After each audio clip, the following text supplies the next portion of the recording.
Hello दोस्तों, स्वागत है आप सभी का हेमंत चौहान मैथ्स चैनल पर। तो आज हम क्या करने वाले हैं बच्चों, आपके सामने लिख रखा है 0 फैक्टोरियल इक्वल टू 1। क्यों भाई क्यों? सोचो सोचो। 0 फैक्टोरियल की वैल्यू 1 सबको पता है होती है, लेकिन ऐसा क्यों होता है कि इसको वैल्यू 1 आ जाती है? सोचो भाई सोचो। लेकिन यहाँ पर मैं कुछ बच्चों को बताने वाला हूँ कि मान लो यहाँ कुछ बच्चे देख रहे होंगे कि सर फैक्टोरियल उनको ना पता होगा। तो चलो पहले बात करते हैं थोड़ी सी फैक्टोरियल होता क्या है। तो बच्चों ये जो साइन दिख रखा है, ये वाला जो साइन दिख रखा है ना, ये वाला साइन, ये होता है बेसिकली बच्चों फैक्टोरियल का साइन। ठीक है, ये जहां भी लग जाए तो उसका मतलब समझ लो आप लोग फैक्टोरियल की बात हो रही है। तो चलो मान लो बेटा फैक्टोरियल में क्या हम आपको बताने वाले हैं, थोड़ा सा रिकॉल करा दें फैक्टोरियल होता क्या है बच्चों। चलो जैसे मान लो एक नंबर ले लिया मैंने 4, ठीक है, इसके साथ मैंने ये वाला साइन लगा दिया। अगर ये वाला साइन आपको बहुत अच्छे से देखना है तो आप अपनी व्हाट्सएप पे जाइए, आप जिससे भी चैटिंग करते हैं वहाँ पे जाइए, कीबोर्ड पे आपको ये साइन दिखेगा, वहाँ पे मैथमेटिक्स में यूज होता है। तो बात ये है कि आप इसका ज़्यादा वहाँ पे यूज करते नहीं है चैट पे, तो आपको पता नहीं होगा। जिन बच्चों को पता है उनको तो बहुत अच्छी बात है। चलो अब इसको ओपन करके बताते हैं। इसको जब हम लोग पढ़ेंगे बेटा तो 4 फैक्टोरियल पढ़ाया जाएगा। इसको कैसे पढ़ाया जाएगा? 4 फैक्टोरियल। अब इसकी वैल्यू क्या होती है बताते हैं। अभी इसकी वैल्यू कैसे आएगी? तो बेटा मान लो जो यहाँ पे नंबर लिख रखा है सेम पहले उसको लिख दो, देन 4 में से 1 को माइनस करेंगे, फिर 4 में से 2 को माइनस करें। 4 में से 1 माइनस किया बेटा कितना आया? 3 आया। फिर 4 में से 2 को माइनस करेंगे तो 4 में 2 जाएगा तो 2 आ जाएगा।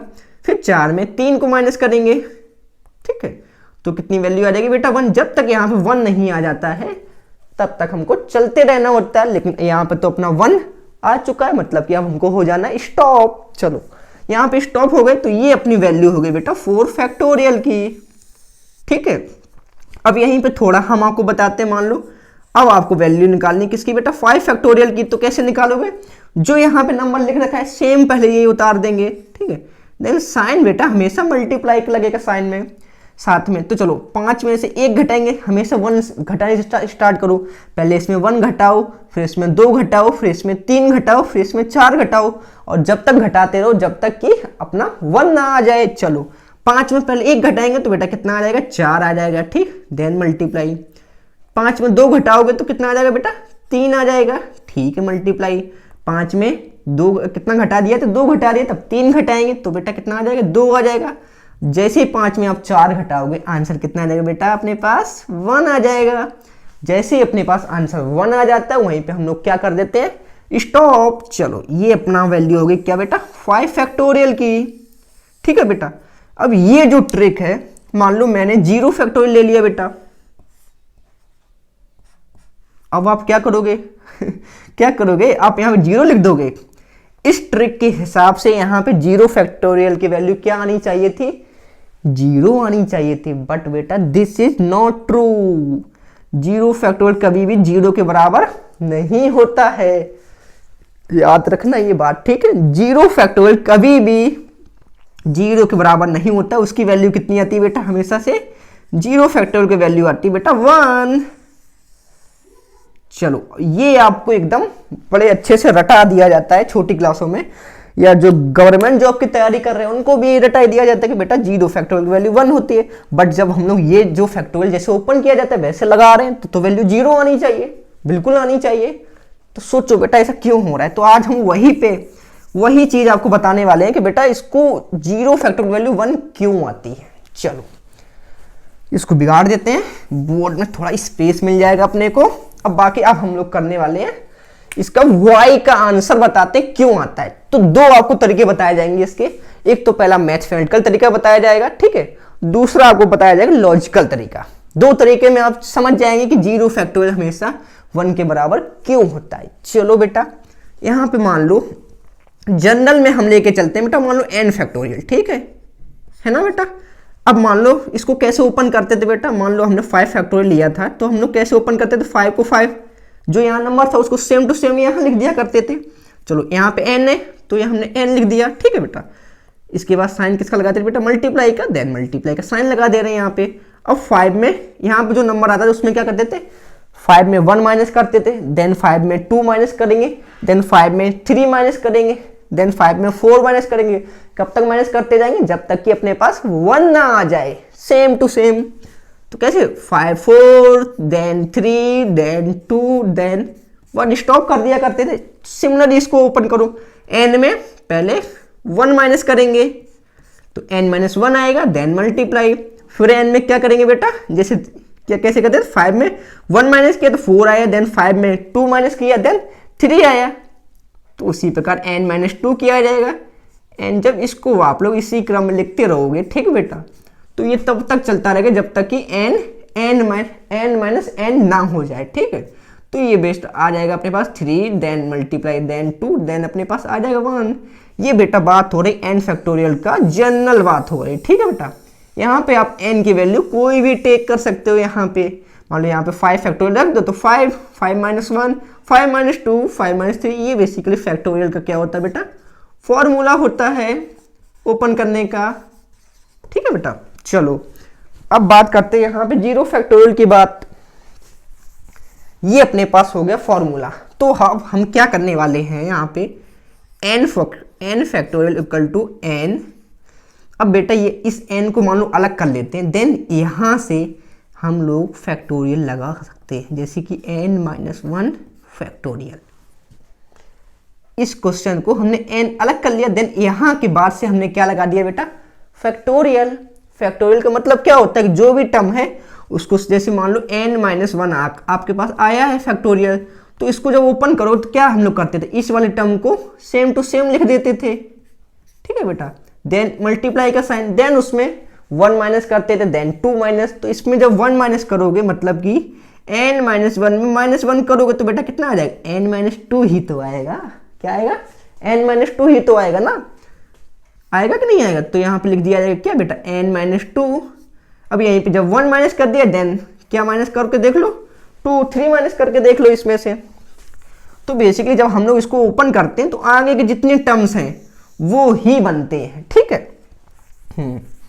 शायद आप लोगों को अच्छे से समझ में आ रहा होगा। चलो अब ये जब कंडीशन बन जाती है तब हम क्या करते हैं, ये जो n दे रखा है बेटा, ये वाला जो n, इसको यहाँ पे डिवाइड में कर लेते हैं, n factorial divided by n equal to n minus 1 factorial. अब अपने पास ये कंडीशन आ गई है। बात हमको किसकी वैल्यू चाहिए बेटा, जीरो फैक्टोरियल की। तो यहाँ पे क्या करते हैं, पुट n इक्वल टू 1, क्योंकि जब n की वैल्यू 1 पुट करोगे तो 1 माइनस 1 क्या बनेगा बेटा, जीरो फैक्टोरियल। तो यहाँ पे पुट कर देते हैं n इक्वल टू 1, तो अपने पास आंसर क्या आ जाएगा बेटा, 1 factorial divided by 1 equal to 1 minus 1 factorial. तो 1 माइनस 1 क्या होता है बेटा, 0। तो इसको यहाँ पे लिख देते। और ये क्या हो गया, 1 फैक्टोरियल को जब आप ओपन करोगे, 1 फैक्टोरियल को ओपन करोगे तो बेटा उसकी वैल्यू कितनी आ जाती है बेटा, सेम टू सेम यही लिख दिया जाएगा ना। अब इसके बाद आगे बढ़ो, क्योंकि 1 तक स्टॉप करना होता है तो इसके आगे हम लोग बढ़ ही नहीं सकते हैं। तो इसकी जब वैल्यू 1 आ जाएगी तो ये 1 से 1 कैंसिल आउट हो जाएगा, मतलब कि 1 इक्वल टू आ गया किसके बराबर आ गया बेटा, जीरो फैक्टोरियल के। ये यहाँ से ये मैथमेटिकल तरीका है, ठीक है। ये वाला जो तरीका है ये मैथमेटिकल तरीका है कि जीरो फैक्टोरियल हमेशा 1 के बराबर होता है। कभी भी जीरो फैक्टोरियल को आप 0 के बराबर मत लिखना, ठीक है। इस चीज को याद रखना बहुत अच्छे से। ये तो अपना तरीका हो गया, कौन सा तरीका होगा बेटा, मैथमेटिकल तरीका, ठीक है। जैसा कि मैं एक तरीका और बताने वाला हूं, वो तरीका है लॉजिकल तरीका। ये अपने पास तरीका है कैसा, मैथमेटिकल तरीका। अब बात करते हैं लॉजिकल तरीके की, ठीक है बेटा, कि लॉजिक से कैसे हम लोग कह सकते हैं कि जीरो फैक्टोरियल हमेशा 1 के इक्वल होता है, ना कि 0 के। चलो देखते। तो दोस्तों अब बात करते हैं अपना दूसरे तरीके की। दूसरा तरीका हमने आपको क्या बताया था, लॉजिकल तरीका, ठीक है बेटा।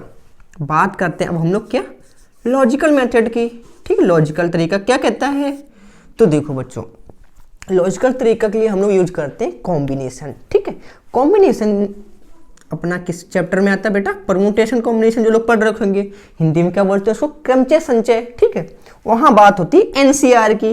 एनसीआर बेटा क्या होता है, ठीक, क्या होता है, नंबर ऑफ वेज होते हैं, ठीक। क्या होते हैं, नंबर ऑफ वेज कोई भी चीज को सिलेक्ट करने के, ठीक है, ठीक है। सिलेक्टिंग कितने आर क्या होते हैं, सिलेक्टिंग आर डिफरेंट ऑब्जेक्ट, ठीक है बेटा, out of n different object, मतलब कि ठीक है नंबर ऑफ कितने तरीकों से हम कोई भी चीज जो है ना, मतलब टोटल एन रहते हैं उसमें से आर चीजों को सिलेक्ट करना होता है, तो कितने तरीकों से हम लोग सिलेक्ट कर सकते हैं, वहां पे यूज होता है बच्चों एनसीआर का, ठीक है। इसी को लेके हम लोग चलते हैं। मान लो एग्जांपल लेते हैं, हमने ले लिया 2C2 का, या मान लो ठीक है बेटा हमने एग्जांपल ले लिया 2C2 का, ठीक है। अपने पास दो ऑब्जेक्ट हैं, ठीक है टोटल, और दो ऑब्जेक्ट ही सिलेक्ट करने हैं, तो नंबर ऑफ वेज कितने हो सकते हैं बेटा, एक ही तरीका तो हो सकता है। दो ऑब्जेक्ट आपके सामने रखे, मान लो दो गेंदे रखी हैं, ठीक है, उन दो गेंदों, दो टोटल हैं और दो ही सिलेक्ट करनी है, मतलब कि ऐसे पकड़ो दोनों उठा लो, एक ही तरीका है, तो इसकी वैल्यू बेसिकली बेटा लॉजिकली कितनी आ जाती है, 1 आ जाती है। अब देखते हैं एनसीआर का अपने पास फॉर्मूला क्या होता है। एनसीआर का फॉर्मूला होता है n factorial divided by r factorial then n minus r factorial, ये अपने पास होता है एनसीआर का फॉर्मूला। अब यहाँ पे 2C2 पे हम लोग फॉर्मूला अप्लाई करते हैं। चलो 2 factorial divided by 2 factorial, then आ जाएगा 2 माइनस 2 फैक्टोरियल इक्वल टू 1 होना चाहिए। ये 2 फैक्टोरियल से 2 फैक्टोरियल कैंसिल, तो इसकी वैल्यू बेटा कितनी आ जाएगी, 1/0 फैक्टोरियल इक्वल टू 1, ये 0 फैक्टोरियल बन जाएगा। अब बात करो बेटा, देखो 2C2 की वैल्यू 1 होनी चाहिए, हमने क्या कहा है लॉजिकली हमने बता दिया, प्रूफ कर दिया है, बट बेटा 2 एनसीआर फॉर्मूला लगा के 1/0 फैक्टोरियल आ रहा है, तो मतलब ये जो लॉजिकली 1 होना चाहिए ये कब ट्रू हो सकता है, जब 0 फैक्टोरियल की वैल्यू, यहां पे जो 0 फैक्टोरियल है इसकी वैल्यू 1 हो जाए, तभी तो LHS RHS के बराबर होगा कि नहीं होगा। मतलब कि अगर इस चीज को ट्रू होना है, जो कि हम लोग लॉजिकली प्रूफ कर चुके हैं कि ये ट्रू होगी, तो 1/0 फैक्टोरियल को 1 बनना पड़ेगा, मतलब कि 0 फैक्टोरियल 1 बनना पड़ेगा, इसकी वैल्यू हमेशा 1 बननी पड़ेगी, तभी ये 1 के बराबर आएगा, ठीक है। ये प्रूफ हम लोग कैसे करते हैं, लॉजिकल तरीके से, क्योंकि 1/0 फैक्टोरियल तभी डिफाइन भी हो सकता है, ठीक है।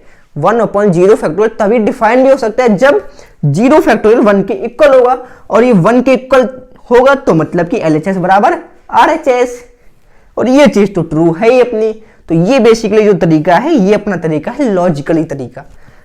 आई होप आपको दोनों तरीके बहुत अच्छे से समझ में आए होंगे, ठीक है बच्चों। ये हमेशा याद रखना कि 0 फैक्टोरियल हमेशा 1 के बराबर होता है, ठीक है।